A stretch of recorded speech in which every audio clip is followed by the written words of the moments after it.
I thought it would be fitting to don my old appeal to heaven cap for this video. The clip I'm about to show you is blatant and insane tyranny. Honestly though, I don't blame Joe Biden for this insane, tyrannical statement. He is clearly a puppet. He has dementia. It's very sad. He can barely see through the clouds of dementia long enough to make out this statement. He gets mixed up halfway through and confused. But the people who own Joe Biden, you know, Goldberg Sachs, Facebook, that type, the ones writing the statements he's trying as hard as he can to read, they are openly tyrannical in intention. I might add, the Second Amendment from the day it was passed limited the type of people who could own a gun and what type of weapon you could own.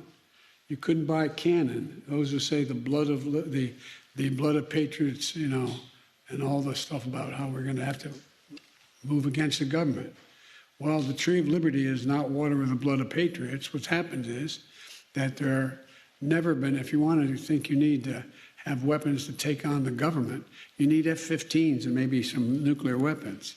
The point is that there's always been the ability to rationally limit the type of weapon that can be owned and who can own it. Yeah, what are you gonna do, big guy? You gonna nuke Charleston? Nuke Dallas right after that? Gonna start carpet bombing Louisiana? In order to enforce a police state or a tyranny, you need boots on the ground. You need police officers, army, on every street corner enforcing it. That's what militias with rifles are for. An armed citizenry is required to remove a tyrannical government. I think the US government of all people should understand what radicalized people in the mountains with long rifles can do to a conventional warfare unit. Also, did you just insinuate that if there was an uprising against the US government, that you would be willing to indiscriminately slaughter millions of US civilians with nuclear warheads? That's pretty interesting. The most disturbing and tyrannical thing that comes from this statement isn't even the weird power trip that he goes on, but rather the understanding of the power dynamic of the Constitution that the government seems to be presenting.